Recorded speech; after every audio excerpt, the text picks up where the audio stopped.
But this brother, Gervonta Davis, Tank Davis, the time has come for the world to recognize this is one of the top 5 fighters on the planet. Who do you want to see him fight next? Shakur Stevenson. Even though he's a fabulous boxer, the punch, I don't think he could take a punch from Gervonta Davis. Yeah. I don't see it. Gervonta Davis might be the best in the world. So he can punch. He's a knockout artist. He can box. He's not given enough credit for it, okay? He closes. He finishes. Once he smells blood, he's like a shark in blood-infested waters, Molly. He will finish you, okay? And by the way, he is an elite boxer. Stephen A. Smith is turning up the pressure on Shakur Stevenson, openly accusing him of avoiding what could be the biggest and most important fight of his career against Gervonta Davis.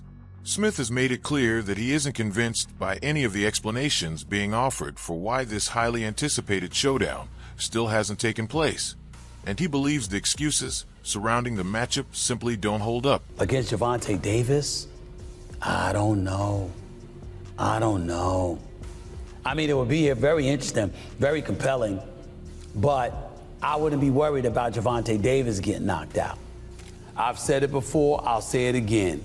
If you get into the ring with boxing's #1 attraction, because that's who the hell Gervonta Tank Davis is, okay, you're getting in with a shark in blood-infested waters. Joe Rogan also emphasizes what makes Gervonta Davis such a dangerous opponent.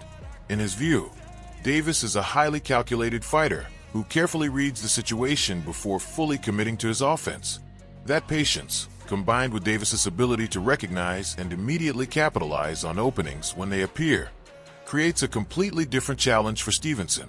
It means Shakur would have to deal with not only Davis's physical skills, but also his timing, patience, and ability to turn even the smallest mistake into a major problem. I'm a giant Gervonta fan. I think that guy is so unusual. Yeah. His style's so unusual, and it's like patience. Yes. He waits for the right time. He's so patient. Right.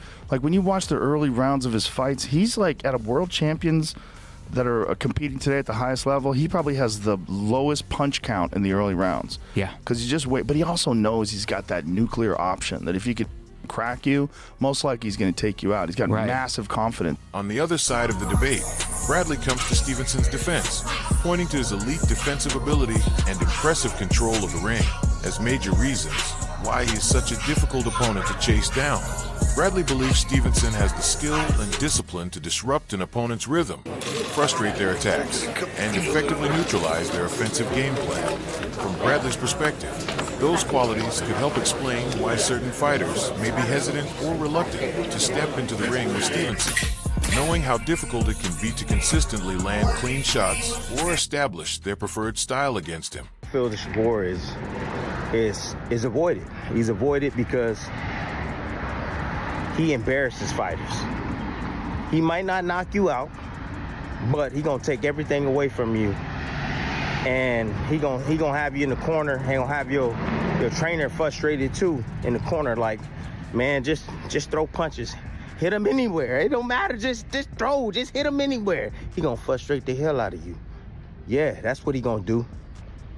He gonna know my show.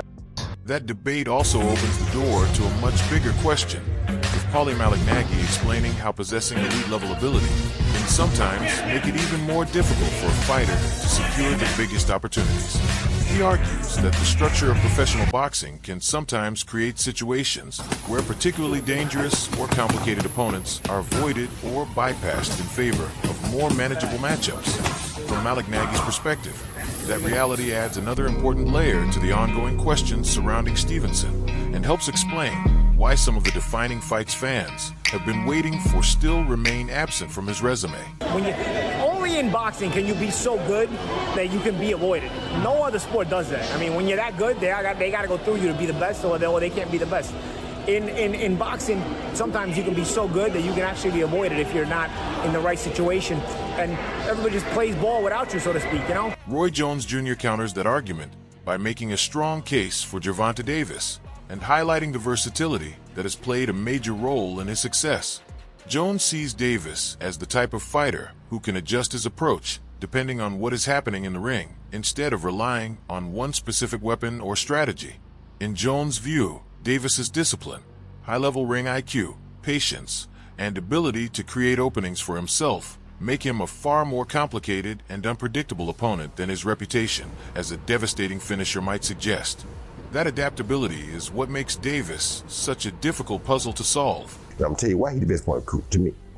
He can punch, but he also can box. You understand me? Some that can box can't punch. Some that can punch can't box. He can box, he can punch, he can move laterally, he can do it left side, right side, he can do whatever he needs to do as a southpaw to get the job done. And that's saying a lot, because not many guys can do that today. Disciplined enough to have, he got enough shot when he punch, but he knows how to set the punch up before he does it. He's patient enough to set it up before he does it. He looks at it a few times to make sure he got it. When you know he got it, boom, he get it. That's a real chess player in the boxing ring. That's the most deadly kind of guy in the world besides a Mike Tyson type guy in boxing. A guy that can play chess in that boxing ring is a killer. And that's what Tank can do. Terence Crawford firmly backs Shakur Stevenson in a potential matchup against Gervonta Davis, viewing Stevenson's elite defensive skills as one of the biggest obstacles Tank would have to overcome. Crawford believes Stevenson's exceptional awareness, movement, timing, and ability to read incoming attacks could make it extremely difficult for Davis to find clean and consistent opportunities to land his best shots. In Crawford's eyes, that defensive discipline could completely alter the tactical battle Davis is normally accustomed to controlling, forcing Tank to work much harder to create openings and find the right moments to unleash his offense. But Shakur is a different fighter. You know, Shakur is different. You know, people may call him boring. People may say he can't punch. But they say the same thing about Floyd. Because they defensive fighters. Yeah. I will pick Shakur because I don't believe Tank will be able to land those big shots on Shakur like he does everybody else. Right. Shakur defense is just too tight. Clarissa Shields takes a position somewhere between the two sides of the debate, refusing to underestimate either fighter or dismiss what each brings into the matchup. She acknowledges the serious danger that Gervonta Davis presents, especially because of his ability to create sudden opportunities and punish mistakes. At the same time, Shields places considerable value on the wide variety of challenges Shakur Stevenson has already faced throughout his career. In her view, Stevenson's experience dealing with different opponents, styles, and tactical approaches could become extremely important in a fight that would demand constant adjustments, patience, and the ability to react intelligently from round to round. Look, I'm not going to ever dismiss a fighter. I think that Tank got some great skills and got some hard-ass punches. He's so explosive, but so is Shakur. Shakur has, to me, faced harder challenges than Tank. When you look at the guys who Shakur fought, look at their records, but also look at, they style. Oscar de la Hoya also gives Gervonta Davis enormous credit, describing him as one of the most complete and dangerous offensive threats in modern boxing. He highlights Davis's preparation, experience, timing, and ability to create openings from multiple positions rather than relying on a single predictable attack. De La Hoya also considers Davis's ring intelligence to be another major advantage, especially when it comes to recognizing opportunities and adjusting his approach during a fight. In his view, Davis possesses the tools, composure, and defensive weapons necessary to completely change the direction of a bout at any moment, making him dangerous even when a fight appears to be under control. Gervonta Davis is, to say the least, he's a beast. He really is. He's a tremendous fighter. He's a dedicated fighter when it comes to training and fighting and making sure that he's in optimal conditions when he steps inside that squared circle. He can catch you at any time. He can land combinations sometimes at will without you even knowing it. He's that sneaky. So, yeah, it's going to be very interesting. But, obviously Gervonta Davis has the experience. He has the knowledge. He has that mean streak in him that will take you out with any punch. Jeff Mayweather acknowledges the elite skill set Shakur Stevenson brings into the ring. But he warns that Gervonta Davis possesses a unique dimension capable of changing the entire contest in an instant. Mayweather believes Davis is often judged primarily by his spectacular too, highlight reel it's love, knockouts, you know, while the intelligence, like I said, I patience, gotta let everybody and know strategy before the behind those episode finishes start do that not I'm receive whoop your enough ass in attention. 2K next In his time. view, Davis is not simply relying on raw power to win fights. He carefully sets traps, studies his opponent, and waits for the right moment to strike. For Mayweather, that combination of intelligence, timing, power, and composure creates a particularly difficult puzzle for Stevenson to solve. I mean, Shakur is a great boxer, but still, he doesn't. I mean, you know, it only takes Tank one punch. Right. And if Tank catches him, no matter how great he is, he'll probably go out too.